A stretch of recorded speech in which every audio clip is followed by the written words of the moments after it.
Well, welcome back. Now, President Barack Obama led the nation in dedicating the Smithsonian's National Museum of African American History and Culture. Tens of thousands of people gathered on the National Mall in Washington on Saturday as the new $540 million museum opened its doors to the public. VOA's Chris Simkins has more on the museum and those who made the journey to be among the first to see it. Let us now open this museum to the world. It's America's newest museum, and it's fitting that the country's first black president dedicated it. But what this museum does show us is that even in the face of oppression, even in the face of unimaginable difficulty, America has moved forward.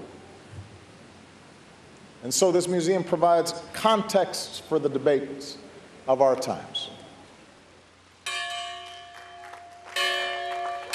Ringing a bell that hung in a church built by slaves and free blacks, Obama officially opened the National Museum of African American History and Culture in Washington.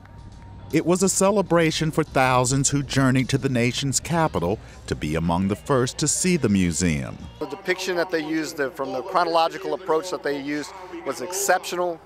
The museum takes visitors on a journey through time, from the dark chapters of slavery through racial segregation and discrimination. And a lot of people don't want to talk about slavery, but I think it's very important because, our ancestors came from Africa. They were brought over here. They were slaves, and I don't think that it's something to be ashamed of. I think it's, I think that they're very strong that they made it this far.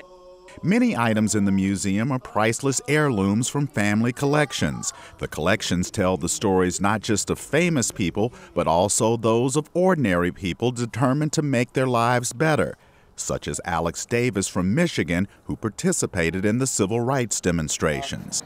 I think the kids today need to know that there was a history that needed to be changed, and somebody had to do that. So it's like I tell my kids, I march so that you don't have to. People here say the museum will serve as a lasting showcase of the challenges African Americans have faced and how much they have contributed to the country's history. Chris Simkins, VOA News, Washington.